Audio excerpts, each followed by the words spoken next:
Relax now, and feel the soft weight of this moment settling around you, like a warm shawl placed gently across your shoulders.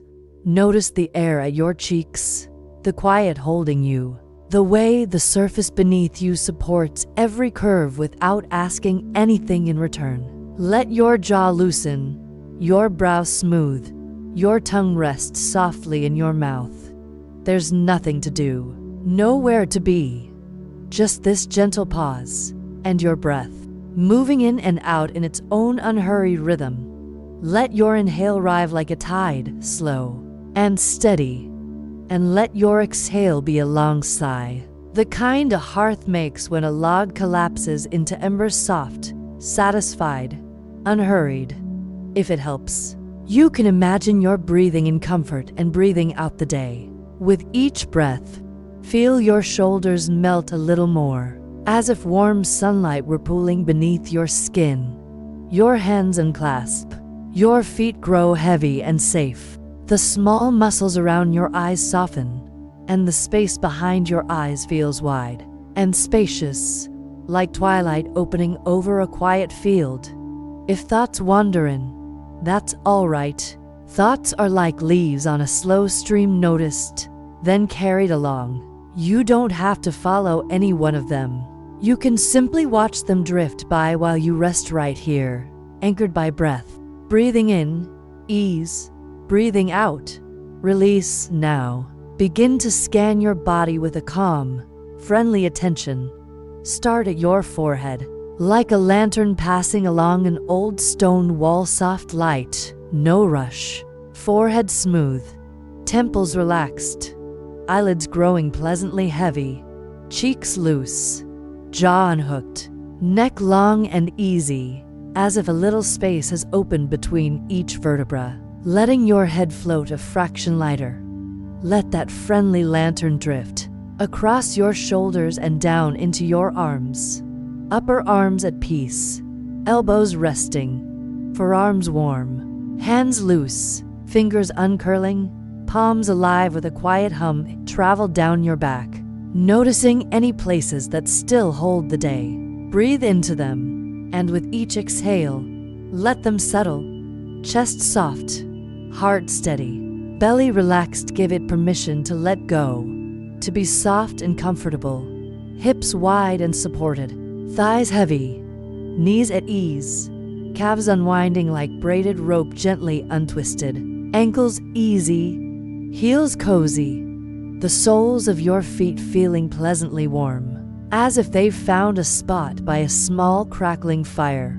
When you're ready, let the breath become even slower, as if you were listening to the quiet between the notes of a lullaby. If a breeze were drifting through an open window, you could feel how it lifts the curtain a finger's width and lets it fall again.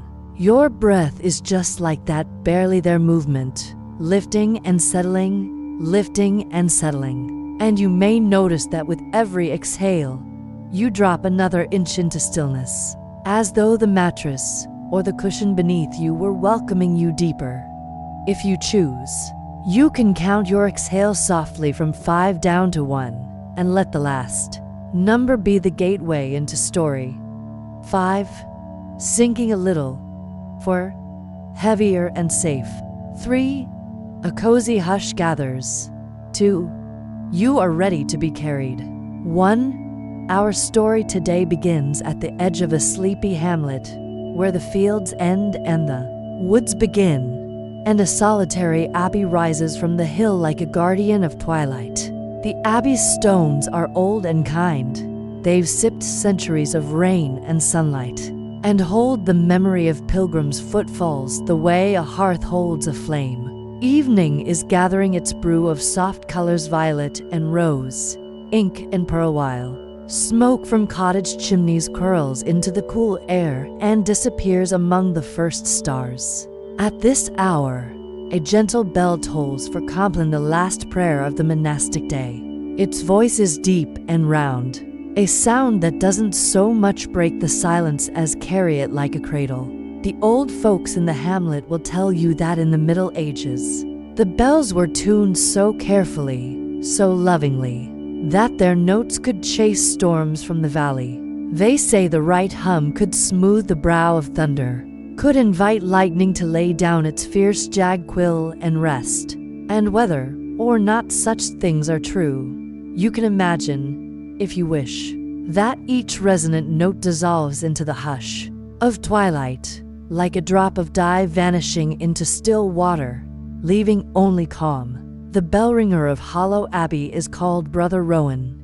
He is neither young nor old. The way hills are neither dawn nor dusk, but both at once. His hands are nicked from years of work mending rope, sanding wood, tending the little garden that spills marigold and thyme down the cloister wall. He walks with the gentlest of steps, as if he doesn't want to wake the sleeping air. Tonight, as always, Rowan climbs the narrow stairs of the tower, palm gliding along the cool curve of stone, feet finding their familiar places on worn steps. A draft of evening slips over his face, smelling of river water and the resin of pines at the top. The bell waits in its timbered cradle, a round-bellied guardian with a bronze skin that gleams even in low light. Rowan rests his palm against it. He feels the memory of earlier tolls in the metal, the way a shell keeps the sea inside it. Easy now, he murmurs, as one might soothe a horse. We'll speak softly tonight. Beyond the arched windows of the belfry, clouds drift like slow ships. Swallows trace quiet arcs and then vanish into the dimness, finding their night. Perches under the eaves. Rowan wraps the bell rope once around his hand, not to hold it tight, but to remember that all gestures can be gentle. He breathes, as you are breathing now, in and out, letting the rhythm of breath and bell meet each other. Halfway, on the next exhale, he gives the rope a measured pull. The bell swings. A hum gathers in its throat, then pours itself into the valley. The note hangs, a velvet thread in the air, and fades with such grace that the silence after it feels fuller than before. You can imagine that sound arriving where you are, like a warm wave from a far shore. You might let your breath match it, riding the crest on the inhale, coasting along the quiet on the exhale. Each time the bell speaks, something in your shoulders melts. Each time the bell grows quiet, your body grows heavier, like a loaf left to rest in a linen-lined bowl. Down below, the hamlet listens. Doors are drawn closed softly. A last bucket is set beside a well. Someone in a small cottage near the hedgerow banks the hearth. You can hear the low, friendly crackle as the log shifts, releasing a whisper of orange. A cat yawns and needs a cushion before curling into the precise shape of contentment. The wind combs the hedges with a sound like pages turning, and the leaves answer with a small, restful applause. In the cloister garden, night air cools the earth. Marigolds close their golden mouths, and thyme releases its scent when a mouse, careful as a bead on a string, passes between the stones. A single candle in the scriptorium breathes toward the open window, its flame steady as a heartbeat. The monks' sandals whisper along the corridor as they make their way to the chapel. Heads bowed not in sorrow but in the simple joy of an ending done well. Rowan continues the bell's gentle liturgy. Each tone is a pebble dropped in a lake. The ripples widen and widen until they are too large to see, until at last they are simply part of the lake itself. With every toll, you may imagine another layer of the day loosening. Conversations you had finding their shelves, tasks laying down their tools, lists folding themselves small and drifting into a drawer in your mind. The bell knows about endings and about kindness. It knows that rest is not a reward you earn but a shore you always carry within you. For a moment, Rowan closes his eyes and listens with you. He hears the bell's voice, but he also hears what lives around it: the hush of swallows beneath the eaves, the low lull of the stream beyond the abbey wall, the almost silent touch of moth wings near the lantern. He notices how twilight holds everything together like a woven basket. Sound and silence, breath and stillness, leaf and stone. In that noticing, he smiles. He gives the rope another tender pull. You might like to imagine you're standing in that tower beside him, safe, supported, wrapped in the cool, clean scent of old stone. Feel the timber under your palm, smooth with years of care. Let a faint breeze slip through the arch and find your face, far below. The hamlet is a scatter of candle flames, farther still. The line of the forest is a patient shadow. When the bell moves, you feel a soft vibration in the air, a friendly hum that seems to pass through your chest and encourage your heart to say, yes, ease, yes. And if you were to place a hand on the rim of the bell, you might feel the language beneath sound.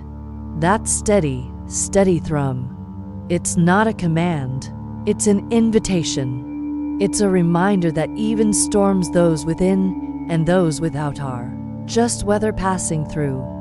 Waves rise and fall, clouds gather and thin. The valley endures.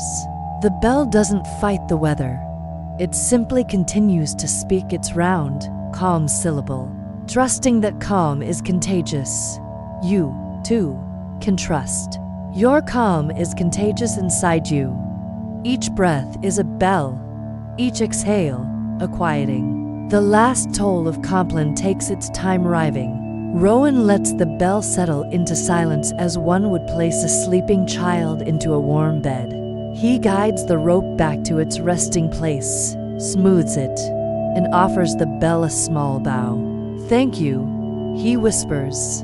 Then he waits, not to listen for the next thing, but to listen to the way nothing at all can be so full. The hush hums, the valley breathes, and something in you, perhaps, feels gently gathered, as if the evening had been tailor-made to fit your shoulders exactly.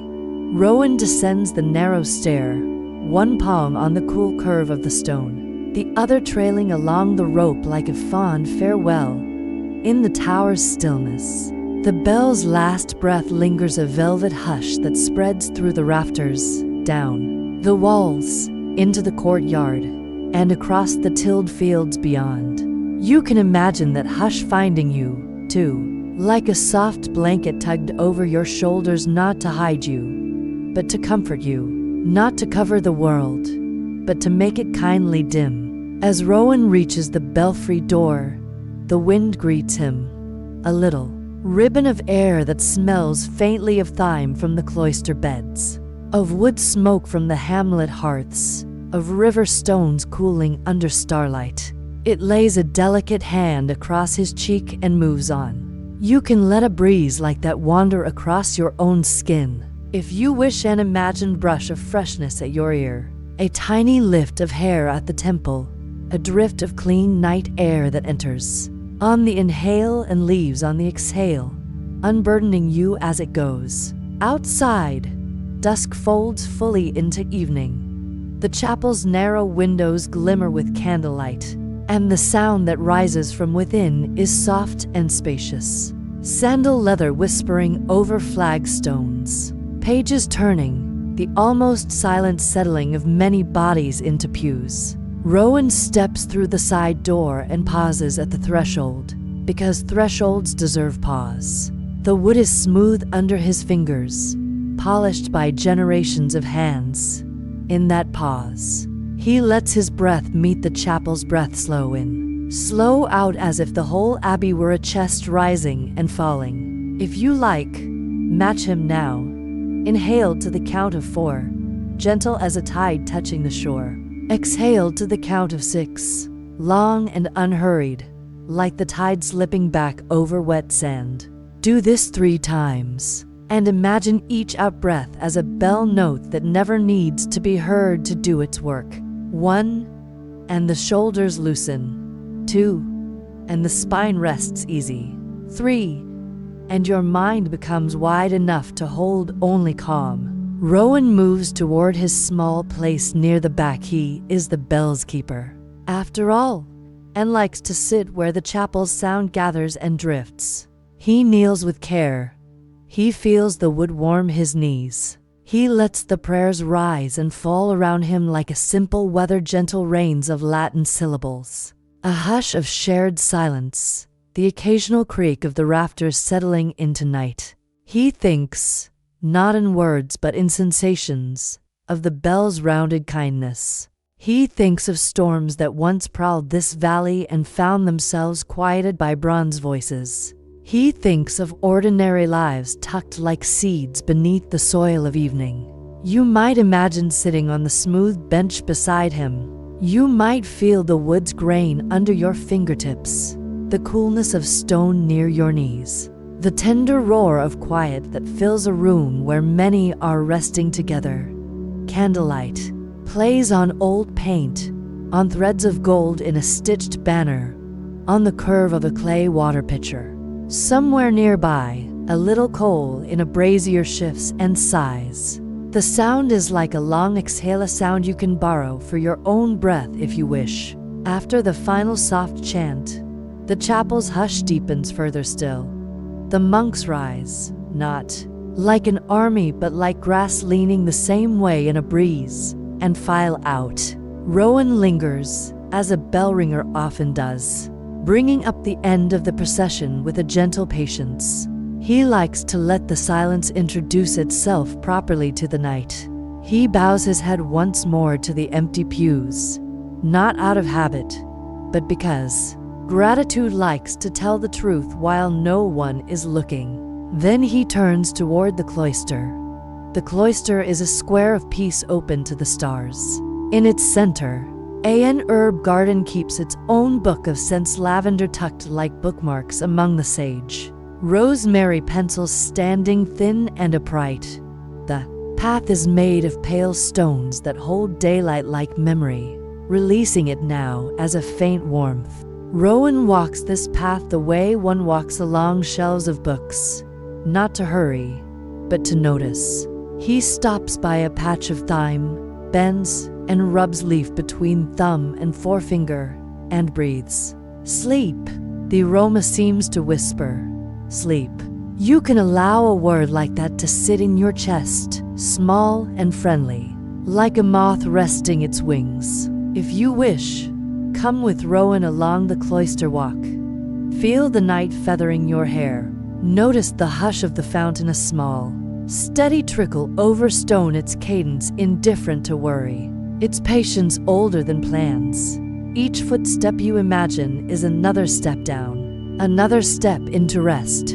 If it pleases you, you can give those steps numbers and let them descend, simply because descending at night feels right. 10. Easing into the rhythm of the fountain. 9. Senses softening, like pages turned with quiet fingers. 8. The garden's night scent strokes your mind smooth. 7. A star blinks through a moving cloud, and you follow it, then let it go. 6. Shoulders loosening a little more. 5. Stomach soft and calm. 4. Lower back relaxing like a bow unstrung. 3. Hands warm, fingers uncurled. 2. Jaw slack, tongue resting, gaze unfocused. 1. A deep, slow breath, landing gently in this comfortable moment. Across the cloister a door stands ajar, and from within drifts the kindly smell of bread. The kitchen is a warm pocket in the abbey's cool stone. A loaf rests on a board, cracking softly as it continues to bake inside itself, surrendering heat by degrees. Rowan breaks a small piece and tastes it just enough to call it a blessing rather than a meal, and leaves the rest to its quiet. He knows there's comfort in restraint, in stopping while something still tastes of gratitude. There is a storm somewhere beyond the hills. Tonight, he thinks, not a fierce one, a wandering traveler with a low voice. If it comes, the valley will listen, the bell will listen too. He imagines the storm's edges softening just from being heard. In your own world, if there's a weather moving through of thought, of feeling, you can let it be heard, not fixed, not fought. A cloud's job is to be a cloud. Your job is only to be the sky it moves through. Rowan carries a small lantern to the scriptorium. The flame gives him a private moon. On the long table, parchment sleeps under velvet weights. Quills lie like resting birds. He opens a narrow window. The night slips in with a murmur of leaves. He takes up a scrap of paper and writes in a hand that leans a little right, as if walking toward dawn. For the valley, a bell. For the bell, a keeper. For the keeper, the night. He smiles. He has long believed that the right words at the right hour are a kind of music. If you like, let the scriptorium be your nest for a few breaths. Hear the lantern's tiny hiss. Feel the well of ink. Even in imagination, it has a depth to it, a shine like a pond under stars. In the hush, you may almost hear the threads of the parchments making the rush of water, the press of hands, the slow drying in a quiet loft. Everything here was once movement but is now rest, and you are allowed to be the same. Once movement, now rest. A faint rumble arrives from far off the storm, politely introducing itself at the valley's rim. The glass in the window gives a little shiver. Rowan tilts his head and listens the way one listens to a friend beginning a story. "We'll greet you," he says softly, but gently. He sets the quill aside, lifts the lantern, and returns to the tower. The climb is unhurried. He knows each turn, each step, each seam in the stone. The air grows cooler, the night's breath stronger. At the top, he stands beside the bell, laying both hands upon its flanks in a touch that is half blessing, half conversation. "Only what is needed," he murmurs. "Only kindness." He takes the rope, feels its familiar weave. He breathes once, twice, and with the third breath gives it a tender pull. The bell speaks, not loudly, but with a voice so round that the tower seems to bow to it. The note rides the night toward the hills. It meets the storm the way a hand meets a horse's neck. No argument, only contact. In your mind, you can follow that note as it travels, across rooflines with sleeping cats, across a little creek where fish drowse, over a field where a scarecrow keeps straw watch, up the first slope of the hills where the wind grazes like a quiet flock. The note finds the storm and rests against it, the way a child rests against a door to feel the rain on the other side. Thunder answers, not out of anger but because that's what thunder does. Its voice is low, like a drum under a blanket. The bell answers with patience, a second note, then a third, each one leaving the tower softer than the last. The storm grumbles again, but already it seems to remember how to pass by, without stopping. A little rain reaches the abbey, very little, like a held-back tear finally let go, and the drops tap the window ledges one by one. Like a minstrel practicing scales, you can let those taps measure your breath. Tap, inhale, tap, exhale, slow, gentle, relieved. Rowan stands with the rope looped on his palm, watching the night do what nights do: arrive, deepen, forgive. When he senses the storm has chosen the far mountains after all, he lets the bell settle and gives its bronze a last affectionate touch. Like a book closed without a sound, he leaves the tower and steps into a world washed faintly clean, the air with a mild sweetness, the leaves with their edges jeweled by rain. He makes his way toward the dormitory, where simple beds line a long room and dreams fit themselves to the breathing of sleepers. On his straw mattress, Rowan lies down and turns to the wall, as he always does, so that the room can be a sky of breaths behind him. He listens. There is snoring, yes, and there is the tiny footfall of something with whiskers near the wainscot. And there's the periodic creak of timbers shifting as they remember daylight. But mostly there's the measured tide of sleep, going out and coming in, going out and coming in. Let it be your tide, if you wish. Let the abbey's night be a blanket drawn up to your chin. Let every small sound be the kind of sound that says, all is well. And if you would like to drift a little deeper now, imagine a staircase that is not a staircase at all, but a series of breaths in the shape of steps.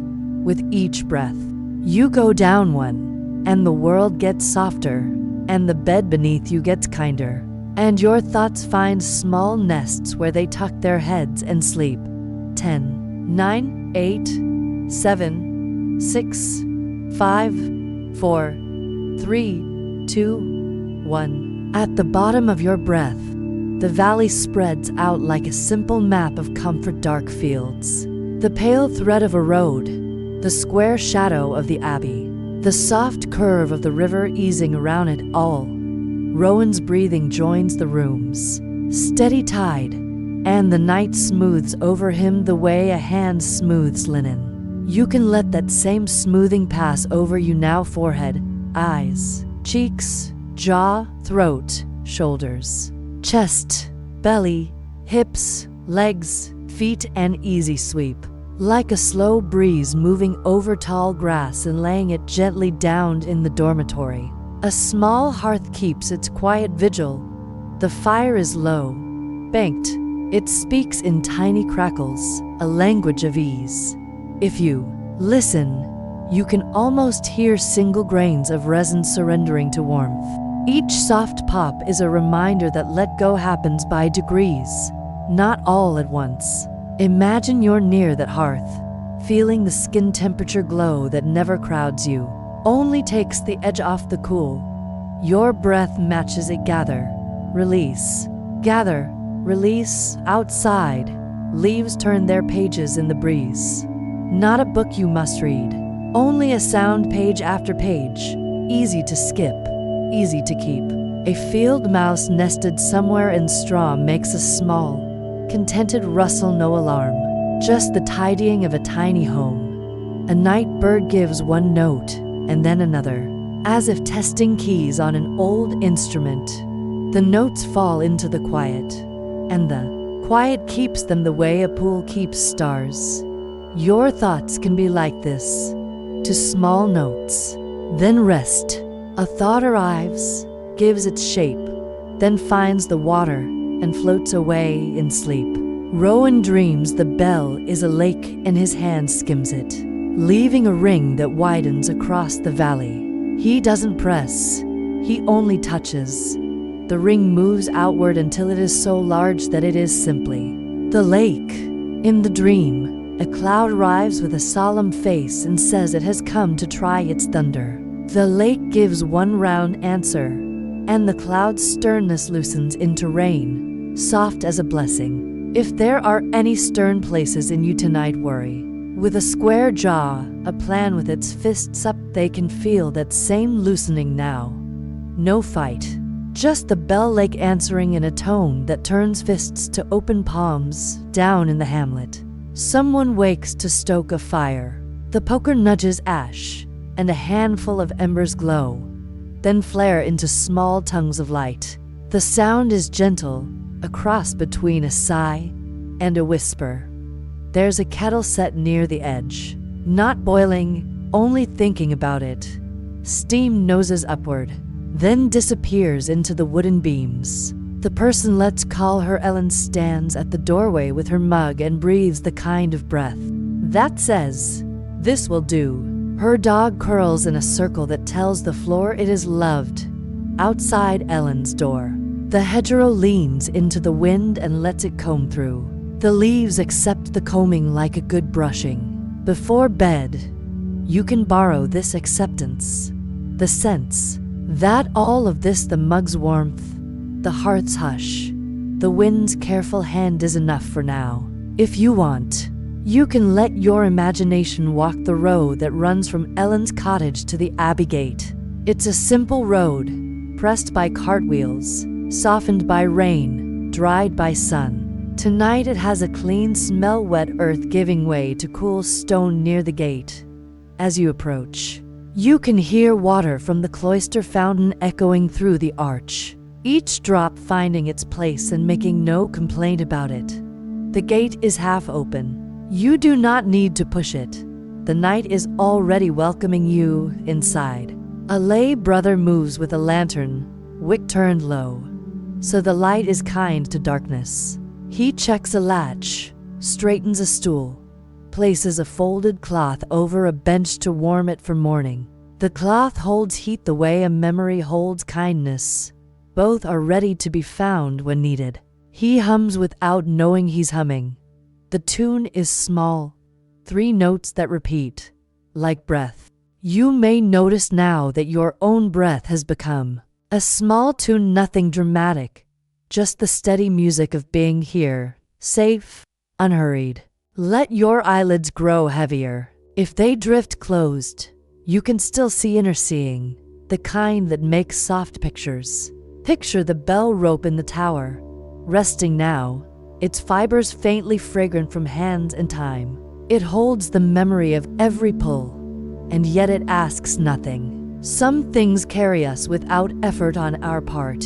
You might let the mattress beneath you be such a thing, carrying you without keeping score. If a thought arises that wants to pull you back to the day, you can nod to it as Rowan nods to the rope. When he leaves the belfry, thank you. Rest now. Then let it hang in the air like a ribbon that forgets the knot and becomes only a line. There is a story the old brothers tell about the time the bell went quiet for 3 nights. A bolt had slipped. The clapper would not sing. The valley felt it not as loss, but as invitation. On the first night, the wind wrote its long script through the poplars by the river. On the second night, the creek spoke up, running faster, putting down a silver thread of sound. On the third night, the people of the hamlet placed bowls of water on their window sills. A gentle breeze played the rims, and every house made its own round note. The storm that had been gathering passed like a tall visitor who sees a room already full, and smiles and walks on. The brothers fixed the bell at dawn, and its next note sounded not like it was returning from absence, but like it had been listening to everyone else and wanted to harmonize. The point of the story is simple. Even silence can be a sound that keeps you safe. If the room around you is quiet, it is not empty. It is full of what knows how to care for you. Take a breath in for 4. Let it go for 8. Again, in, for, out, 8. One more time, a breath as easy as a leaf drifting down. If counting suits you, we can step down another short staircase, not to get anywhere, only to arrive more fully here. 5. Picture the cloister stones holding the last of their warmth. 4. Hear the river turning a soft corner under the stars. 3. Feel the hearth behind your back, a steady, friendly glow. 2. Notice your hands, content, doing nothing at all. 1. A long exhale that moves through you like a small bell, and everything inside you nods yes. In his sleep, Rowan walks the perimeter of the abbey. In dreams, the perimeter is longer paths, slow and pair with breath. He visits the granary, where sacks lean on one another like old friends, taking comfort in the simplest contact. He pauses by the beehives and hears their drowsy murmur, a soft braid of dozens of tiny thoraxes, warm even in the night. He passes the orchard and feels the tree's patience, fruit not in a hurry to sweeten, leaves not in a hurry to fall. In the dream, he says to each place, "You are enough," and each place says back, "And so are you." If you feel like it, he can say it to you now. Imagine him passing your resting place the way he passes the hive or the tree. A nod, a quiet message, "You are enough." Hear the room answer, "And so are you." The moon slips out from behind, a traveling script of cloud. Its light is not bright, It's a pearl inside a pocket. It lays a faint lane across the river and finds the abbey's bell through the tower windows. The bronze holds the moon gently, not as possession but as a small visit. You can let the moonlight find you, to not in your eyes, but in the idea that something calm has noticed you and approves. Approval here is not a prize. It is the natural state of night. It takes you as you are and keeps you warm with its steady breath. Ellen, finished with her mug, drapes a blanket over her dog and returns to bed. She listens for the bell out of habit and smiles when she hears only the wide hush. In that hush, she finds the same calm as when the bell sounds. She turns onto her side, finds the cool place on her pillow, and sleeps. A fox steps through wet grass along the hedgerow, paws soundless, muzzle low, body moving like a thought across the edge of waking. Farther down the lane, a mill wheel turns lazily, the creak urging it along with the gentlest insistence. Every small thing is doing its easy work. If you have a small thing to do now, it is only to let your ribs rise and fall as the night breathes with you. If a worry returns, sometimes they do, as if to be sure you haven't forgotten them. Give it a place to sit. Picture a bench in the cloister under an arch. Put the worry there with a folded blanket across its knees. Tell it, kindly, you may sit.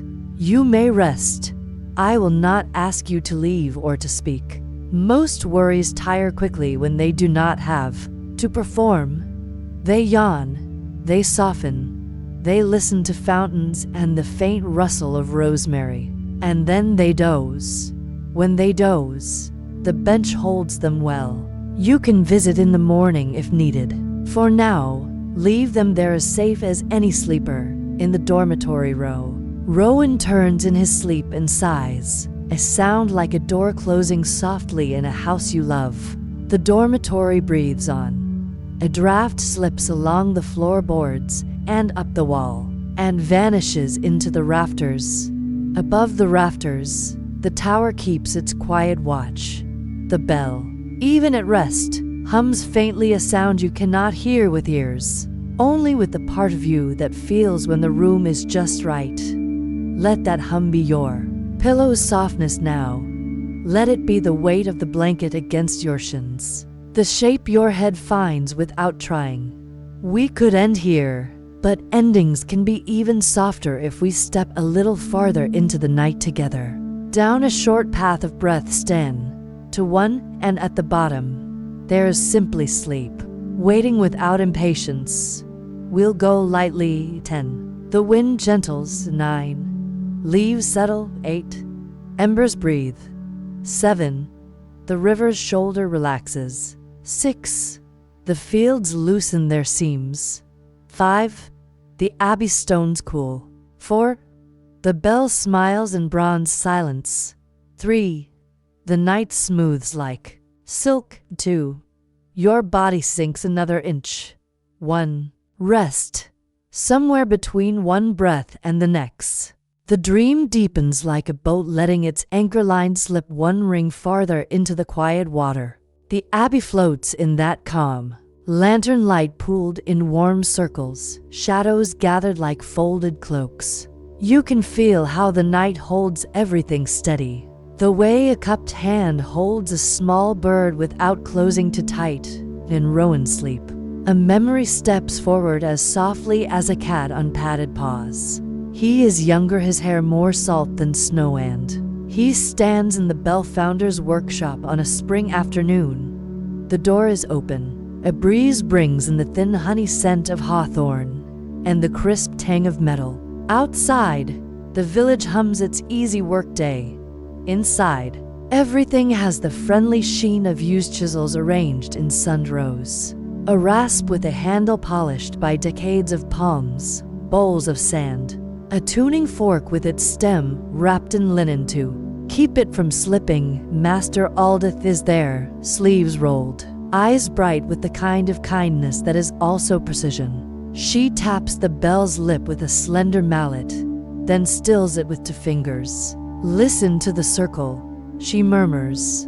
Not just the note, but the way it travels. Hear the skin of the sound.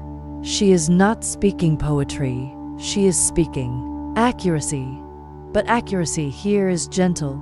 She taps again, waits. The note lifts, hangs, shows its color. Rowan listens. He feels the sound as much as hears it behind the ears. Along the back of his throat, down his chest, into his hands. Yes, Aldith says, though he has said nothing. You feel it. That is good. We tune for the valley, not for our pride. Outside the open door, clouds are collecting like sheep along a far ridge. A shepherd whistles. The flock answers with a low, soft knell. Aldith taps the bell once more. There, she says, smiling slightly. Round as bread. She hands Rowan the mallet. You call the next truth. He breathes. He touches the metal's edge the way you might wake a child barely. Kindly. The workshop fills with a tone that seems to know what weather is and wishes it well. Aldith closes her eyes and nods. A bell that speaks calm changes more than air, she says. It changes the shape of listening. If you like, you can stand in that workshop now. The way you stand inside a memory, seeing through Rowan's eyes, hearing through his careful attention. The smell of beeswax, the grain of a wooden bench under your palm, the small lamp flame catching on the bell's curve so it looks like sunrise on bronze. Imagine taking the mallet too. If that pleases you, there's no right way to touch it. There is only the soft intention to be kind. You lift, you tap, and the sound arrives like a low tide crossing warm sand. As it spreads, you feel your own breath spilling wider in your chest, as if the ribcage itself had remembered it can smile. Back in the dormitory, Rowan turns and the straw gives a satisfied hush. His breath trails a thread of contentment through the room. Somewhere near the abbey's kitchen, the banked hearth releases a final, friendly crackle as if a tiny star winks from a log and goes back to sleep. You can line up with that sound now. Inhale on the thought of warmth. Exhale on the feeling of release. The more you notice, the easier noticing becomes. The easier noticing becomes, the more the noticing dissolves into simple being. Down the slope, where the road meets the river, the night watch changes. A heron that had been a gray shadow on one leg draws in its neck, spreads a wide, careful wing, and lifts with the dignity of something that has practiced leaving for a very long time. The ripples it leaves behind move outward and outward until the river forgets why it was rippling and simply continues as river. If a ripple of thought passes through you now, it can do just that. Travel outward until there is only you, as you are, in the wide water of rest. Ellen's dog, curled under a blanket, dreams of running. Its paws twitch, and a small chuff of air escapes its muzzle.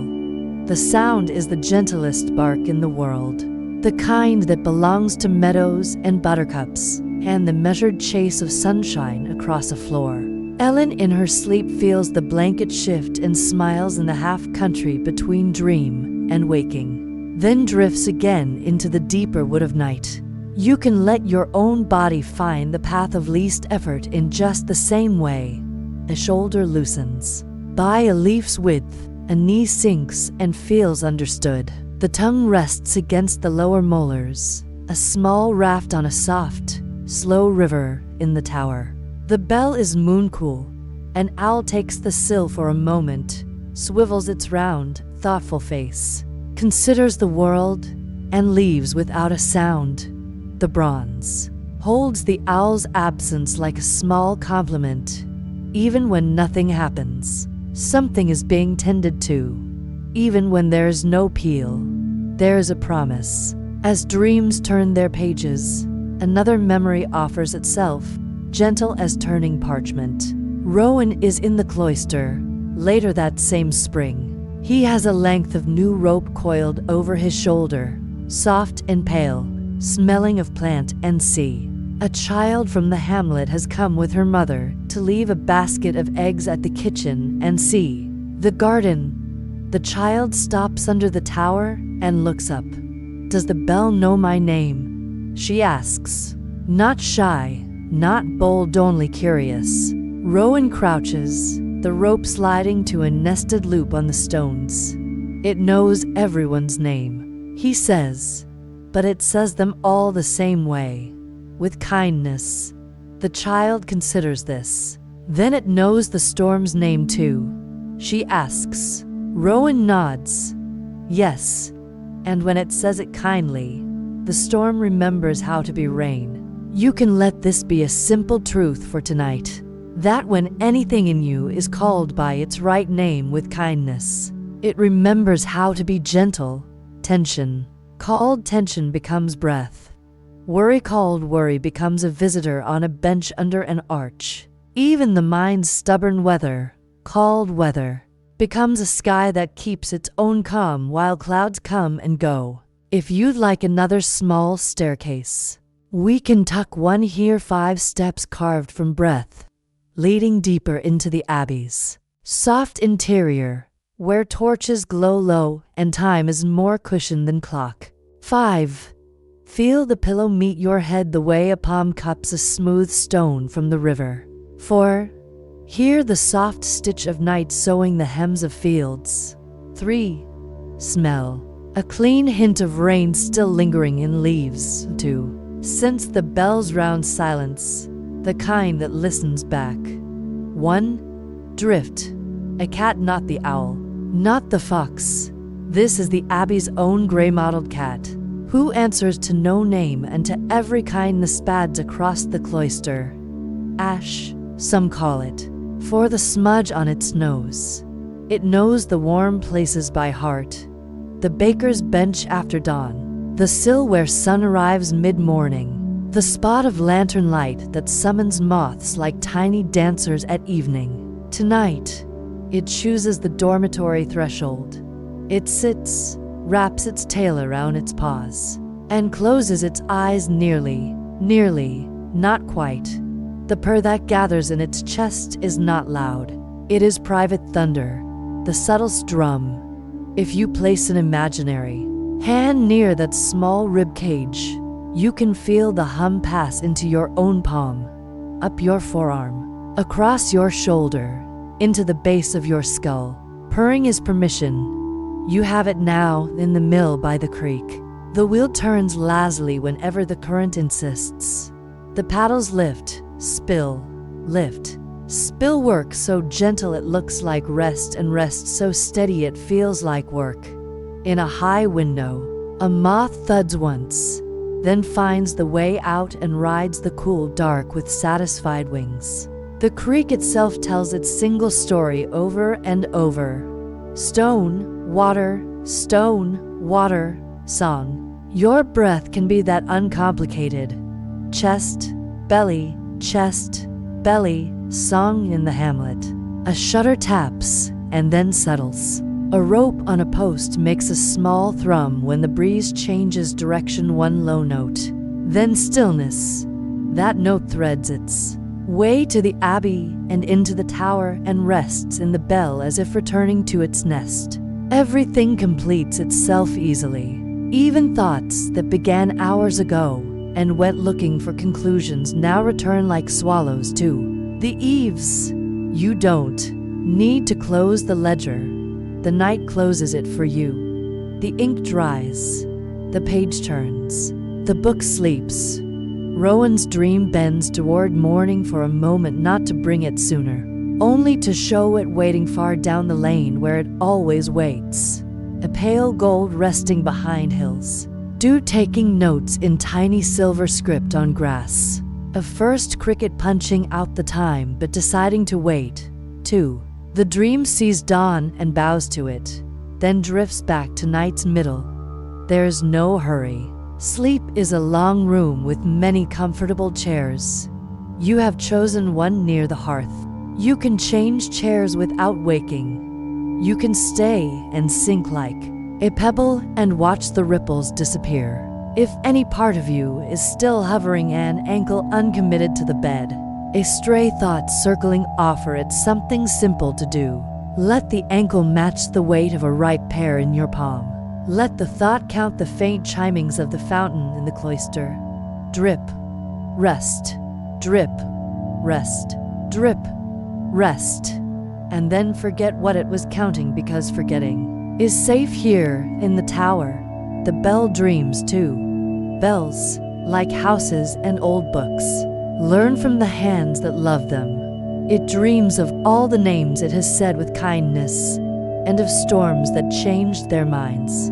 It dreams of weddings and harvests, and the holy plainness of an ordinary Tuesday in late autumn, when a farmer paused at the gate, closed his eyes, and allowed himself, for the length of one toll, to be entirely forgiven for nothing in particular.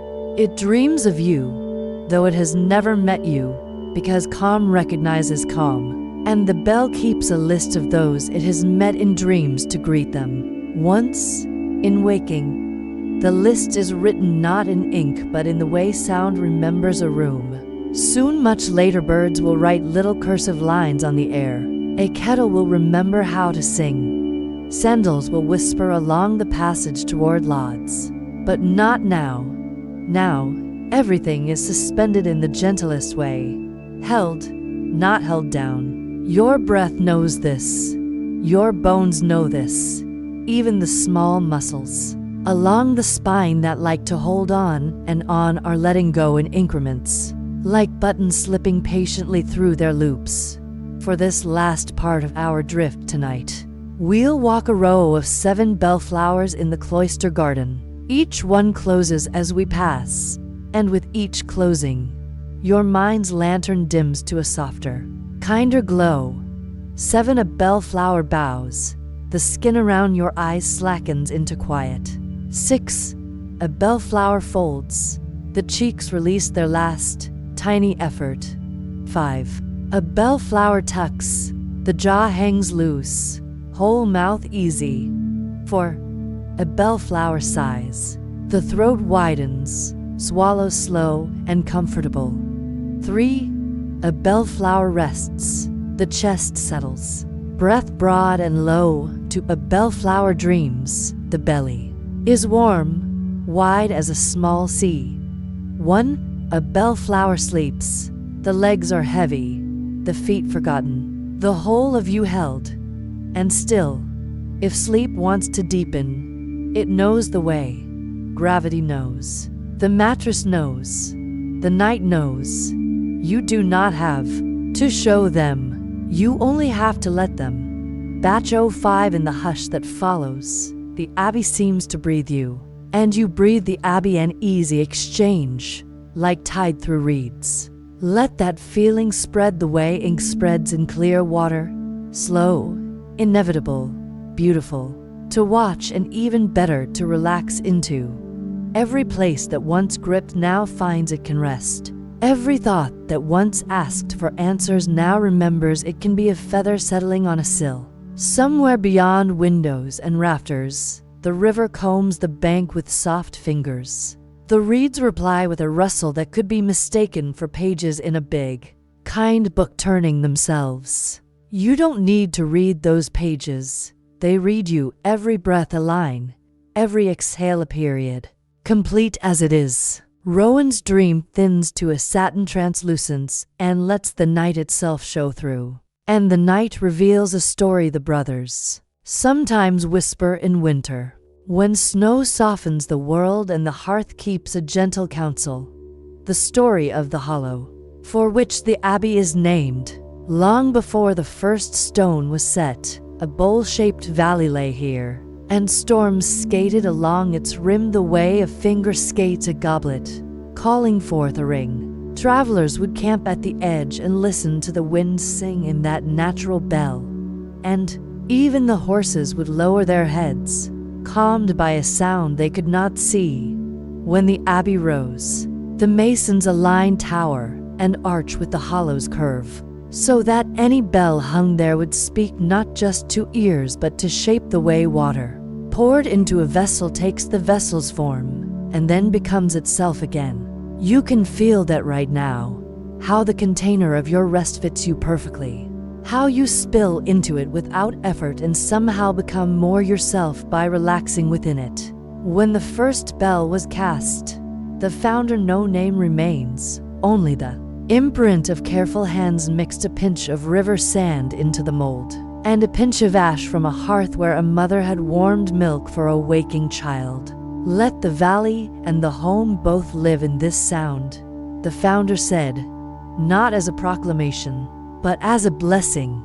And perhaps that's why the bell's hum always carries two notes, the wide one that makes horizons breathe, and the close one that makes pillows softer, wide and close together, like night spread over a small bed. Beneath that old tale, your breath can find its own two notes, the inhale that opens and the exhale that gathers. Open, gather, open, gather. As you continue, notice how the exhale lengthens itself without being asked, as though it had discovered a longer, quieter hallway and is eager to walk down it. One footfall of air after the next. The cat, Ash, has moved now from the threshold to the end of Rowan's bed. It steps up with the courtesy of something that understands sanctuaries, makes a perfect circle, tucks nose to tail, and hums again, a private bell hidden in fur. If you like, imagine placing one finger lightly just in thought between your own eyebrows and drawing a slow, tiny circle there, as if smoothing a crease from velvet. That simple touch imagined lets the muscles around your eyes drape themselves in ease, lets your forehead become a small field where wind lies down and rests. Far off, the storm that changed its mind is pattering, soft at the edges, affectionate, to roofs that welcome it. What remains in the valley is a freshness like folded linen. That freshness finds the dormitory, the chapel, the cloister walk, Ellen's cottage, the fox's path. It finds you. If you could smell it, it would be the scent of wet stone and thyme, bread and cool iron, rain drying into moonlight. Rowan, in sleep, remembers a day when the bell was briefly silent, not for want of a clapper, but for love of listening. Aldith, who in the dream is younger and older at once, as dream time allows, had asked him to come to the tower with no rope in his hand. What will we do? He'd asked. We will not call, she answered. We will only hear. They stood in the belfry, letting the wind bring the village to them. A cartwheel finding its soft rhythm on the road, a door kissing its frame and closing again, geese making consonants of their own devising, and, under it all, the quiet of plants doing the courageous work of simply growing. Hear this, Aldith asked. This is the world's bell. We tune to it by remembering it exists. You might do this now. Notice what quiet noises cradle your rest. The far hum of a night street, perhaps the small electrical murmur of a sleeping house, your own breath slipping along the inside of your throat. These are bells, too. You are in tune with them. They are already in tune with you. If a stray thought arrives and asks, "But what about?" you can nod as one nods to a neighbor seen across a field. Friendly, brief, enough. The thought will wave back and keep walking. There is nothing to solve in this chapter. There is only the pleasure of being solved already by night. Let your body become a simple map again, and let ease trace its roads, from temples to ears, a lane where a breeze strolls, from collarbones to shoulders, a shaded path that widens with each breath, from shoulder blades to low back, a river whose current slows, spreads, and glitters, then becomes a calm lake you float upon, held without effort, from hips to knees to ankles, a long farm track after rain, soft enough to keep you from hurrying, sure enough that every step knows where to fall. From the soles of your feet to the tips of your toes, 10 little bells set gently. At the edge of a meadow, not ringing, only gleaming. In the scriptorium, where parchment sleeps and quills are, small tired birds. A draft slips a single feather loose from an old duster and carries it into the hall. The feather rides the air the way a boat rides tide, light and surrendered. Imagine, if you wish, that the feather finds you and rests on your chest, not to tickle, but to weigh a whisper's worth. With that weight, your breath becomes a cradle motion, tiny, regular, soothing even to itself. In that cradle, story rocks, slowly, and you rock with it. Not far away, the mill's wheel has stopped for the night, and the creek enjoys its unassigned flow. It sounds like silk being folded and unfolded at a seamstress's table, but slower, and without the need to finish. The reeds along its bank lean toward the water as if sharing a secret. If the secret had words, they would be, "Now is enough." Let those words find a place to settle somewhere under your ribs, where warmth collects. Now is enough. A cloud opens, and the moon, patient as ever, places a pale hand on the abbey's stones. The hand moves from tower to cloister to dormitory, then lingers by the herb garden, where 7 bellflowers glisten along their edges. A snail writes its slow silver history along the lowest leaf. Somewhere, a tiny spider has thrown a single fiber from one rosemary sprig to another. It quivers, violin thin. The night makes instruments of everything, and everything plays the same song. Hush, hush, hush. We can step down another small staircase if you'd like, this one carved in the hollow of a bell, so each step gives the faintest friendly echo as your foot meets it. There's no rush. There is only the pleasure of descending toward the center, the way sleep descends through you. Sweet and inevitable. 10. Your scalp relaxes, as if each hair had a cushion. 9. Your brow smooths, forehead wide as a little sky. 8. Eyelids, heavier, dropping like leaves that know exactly where to land. 7. Cheeks warm and lax, a half smile that needs no reason. 6. Tongue soft, jaw easy, tiny hinge muscles melting like wax. 5. Throat open, swallow slow and satisfied. 4. Shoulders sliding down from old perches, collarbones like cool shelves. 3. Chest a deep, quiet room, breath moving in generous, unhurried arcs. 2. Belly soft as dough rising, back broad, held. 1. Hips, legs, ankles, feet, everything pleasant, everything held, everything here. If sleep takes you fully now, the story will be glad to go on without you, like a river happy to carry what it carries. And if you stay near the surface, floating, the story will go on at your pace, quiet enough to be felt more than heard. A last winter's memory drifts in a day when ice etched lace on the riverbanks, and breath made tiny clouds before lips. Rowan and Aldith had gone to the bell to listen for the sharpness cold can bring. Winter tune's edges, Aldith said, tapping once, a kiss of mallet to bronze. The note was the same, and not the same clearer, perhaps, as if a clean cloth had brushed its face. Every season, she said, is a new room the bell enters. It learns each room, and is itself in all of them. This is true of you as well. You are yourself in waking, yourself in drowsing, yourself in sleep. No room requires you to be different to be welcomed. Tonight's room is just especially soft. That's all. Ellen's kettle, having thought about boiling and then changed its mind, left a quiet ring of warmth on the kitchen table where it had rested a moment. She will see it at dawn and smile at the perfect circle. Then lay her palm on it to feel the ghost of heat. Circles upon circles. Bell, moon, ring on wood, ring in water, ring of your breath as it spills and gathers. Spills and gathers. The valley is full of circles because circles know how to return. Your mind may drift and return, and each return is gentler than the last. Rowan sighs once in his sleep. The straw answers with that small, perfect shiver. The cat's purr deepens by a petal. The owl, somewhere near, writes an O on the night and leaves it there.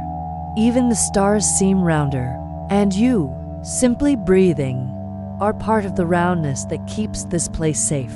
If you would like a final, very small ritual, something your body can learn and use on any night, you can imagine the bell as a warm coin resting in your palm. Close your fingers around it, feel the heat, then open your hand and let it glow on your skin. With that image, you can silently say to yourself, once, twice, 3 times time to the easy rhythm you've already found: soften, settle, sleep.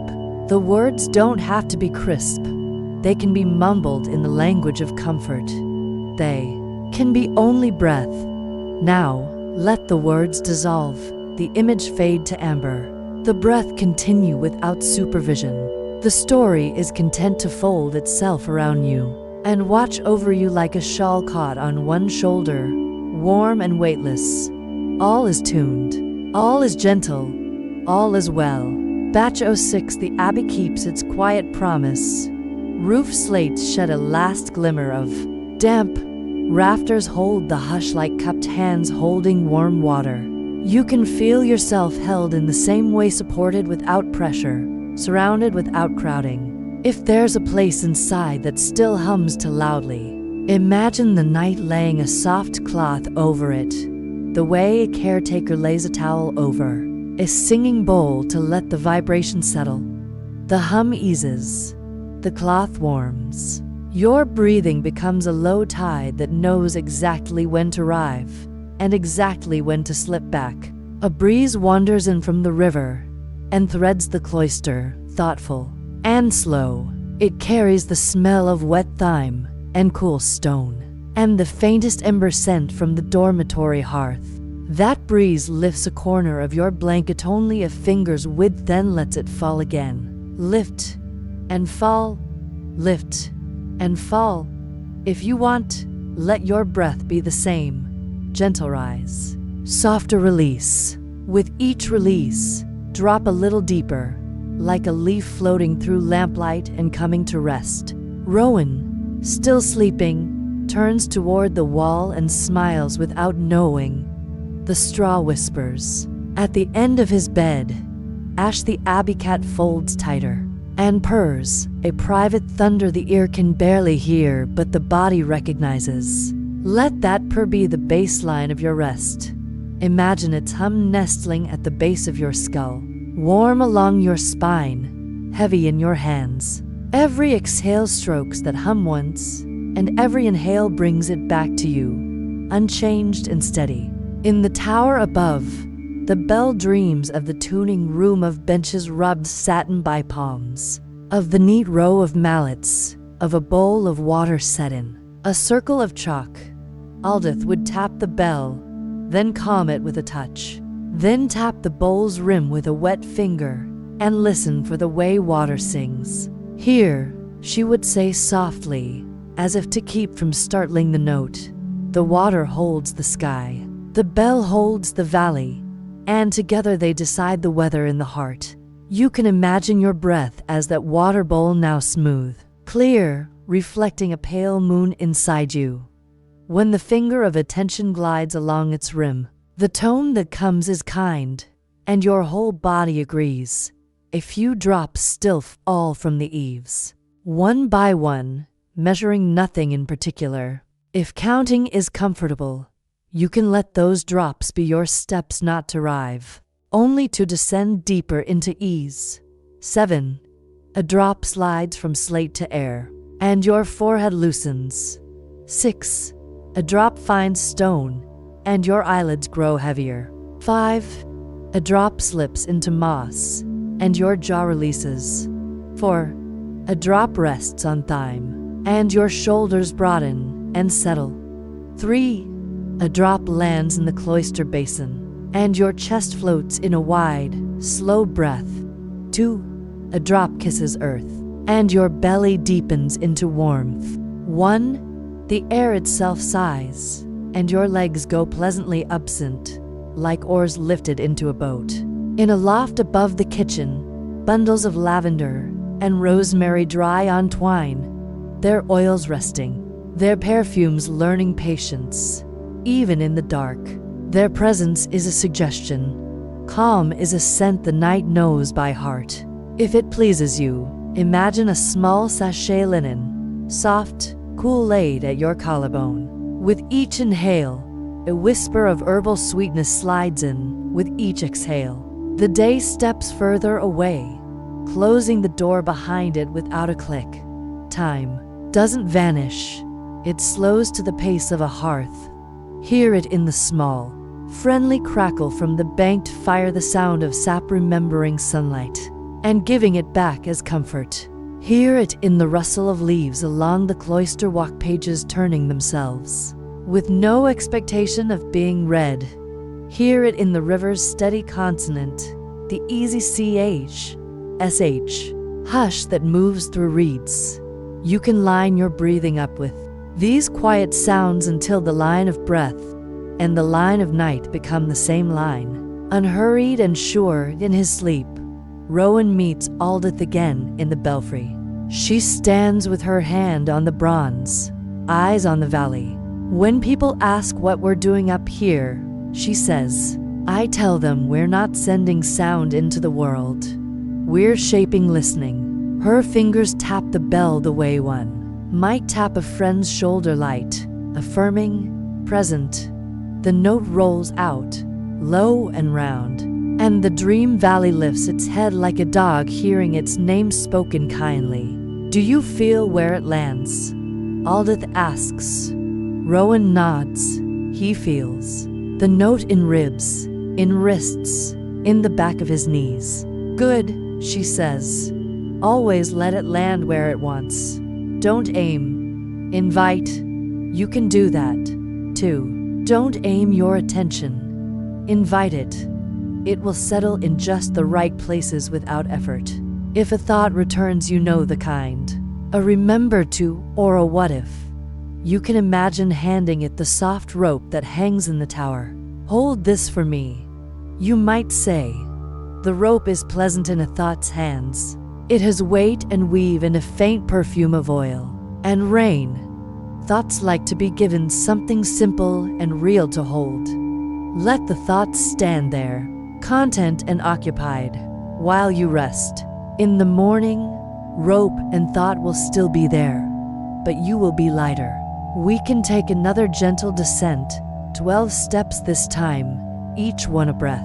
Each breath is small landing, not a staircase of effort, just a slow slope where grass gives underfoot. 12. Crown of the head relaxing, scalp smooth. 11. The narrow muscles at the temples unwinding. 10. Behind the eyes, cool space opening like twilight. 9. Cheeks heavy, warm, unhurried. 8.